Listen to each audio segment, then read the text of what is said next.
Welcome back to Shem's Universe. So today, guys, I want to go over how to maximize your luck using numerology. Sorry about the rain too, if you guys hear a lot of background noise. But if you want to maximize your luck with numerology, the way to do it is specifically to look at each and every day and how you can leverage the numbers to your advantage. Now, there's two main numbers you want to look at for each day that's going to help you maximize your leverage. That's the day number itself. So like today's March 16, 2025.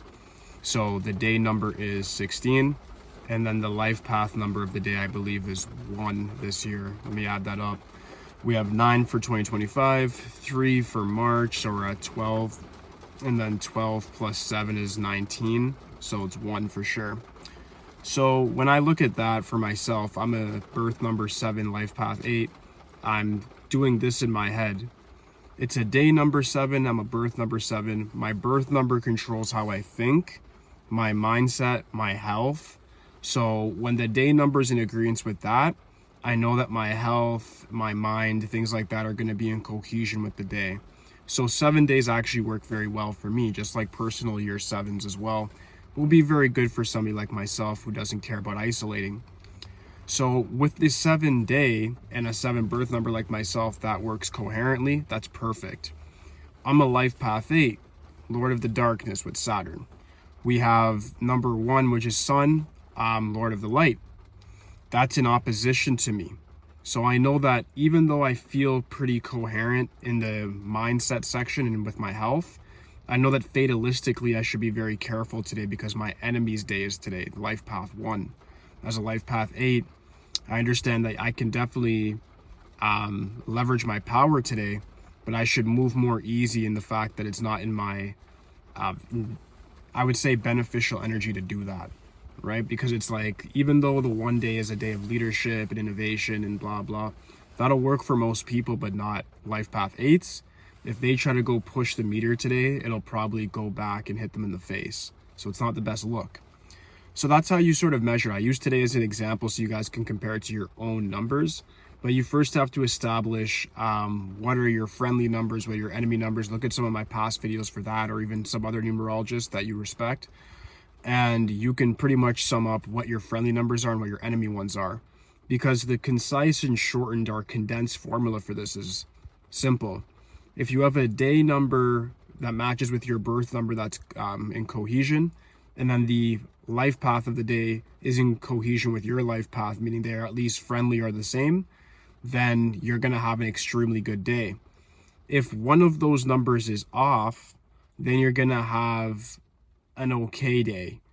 If they're both off, then you're going to have to be very careful.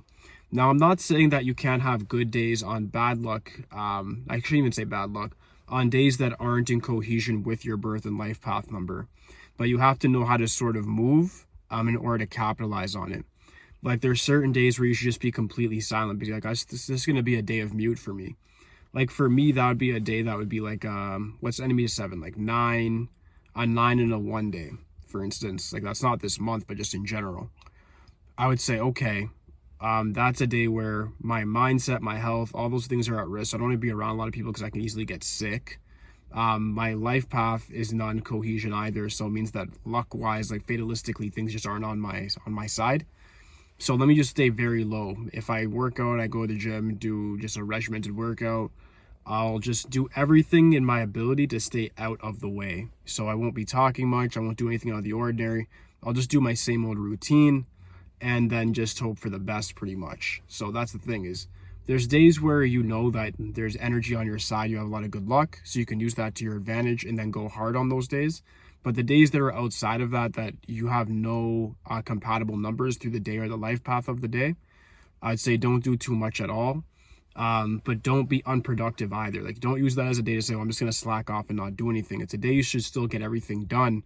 But it's like running your car through a yellow light. Like you do everything with extreme caution. You're looking every direction, making sure nobody's going to make any sporadic moves, right?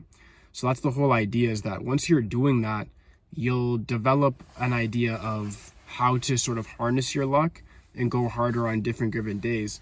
Because once you get good at this, you then will start at the start of each month. What I'd say to do is to add 1 through 9, what the life path of each of those days are, And then you can start making a bit of a template or a timetable for yourself where you can actually see for each month, okay, here are my good days. My 1 days will be good because my birth number is the same and life path is compatible.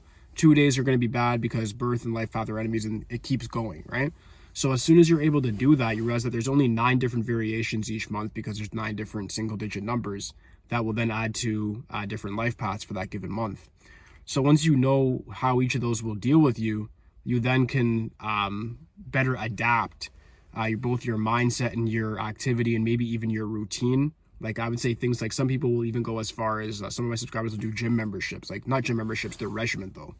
They'll know that, okay, 7 days are days prone to injury. So they'll make sure that their days that are aligned to be off for their gym, like rest days, will be on the 7 days. Right? I have a friend that does that.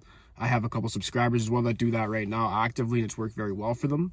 So those are the things you have to sort of do, is know what days are good for certain things, but more importantly, what days are you compatible with? Because not everybody's bad day is the same. So everybody has their own little bit of a fingerprint when it comes to this because they have a different day and life path number, and those things affect your direct fate in a lot of different variations. So once you understand that, you then can bridge it and say, okay, there's days I can take big risks, there's days I can take medium risk because maybe the day's 50% on my side, and there's days I shouldn't be taking any risk, but I still need to be productive. I got to go to work, I still got to be competent, I still got to show up for my family, I still got things to do, right? So that's the thing, is we have to still take this with a grain of salt and use common sense. And then you can also, if you really want to get extreme with it, use astronumerics and bring in astrological seasons into it as well. Are you in a compatible astrological season? Is the season that you're in right now compatible with your sun sign? Is it compatible, more importantly, with your rising sign? If you're going to understand that, then you'll start realizing, okay, now there's certain times of the year I can do things. And then if I combine that with the numbers, I then can know a whole host of things, from when to host events, when to go out, when to socialize, when to be introverted, when to go hard for money, when to invest, when to take large scale risks, when to go on vacation, when I'll get sick. All these things will come about simply by knowing your compatibility with your rising sign and sun sign with astrological seasons, and then your birth and life path numbers compatibility with each day. If you have that, you can dissect any time of the year. You don't need a transit report. You don't need anything else. That is more in depth to me than a regular transit report. That's very much fingerprinted to you as a person. And if you start to understand that and use that in your life, use your friendly trines, understand where your enemies are, and then navigate your life and schedule it around that, you're going to have immediate success. But if you don't do that, or at least even if you try to do 50% of that, you'll still notice that you actually have quite a bit of differences in the way in which your days go, and you start focusing on the world in a very different way. You start realizing things aren't as personal as you thought. It's more so just algorithmic. All right, so that does conclude my video for today, guys. If you have any questions for me whatsoever, just leave in the comment section. Aside from that, guys, please like, subscribe, holla at me for today, guys. Peace.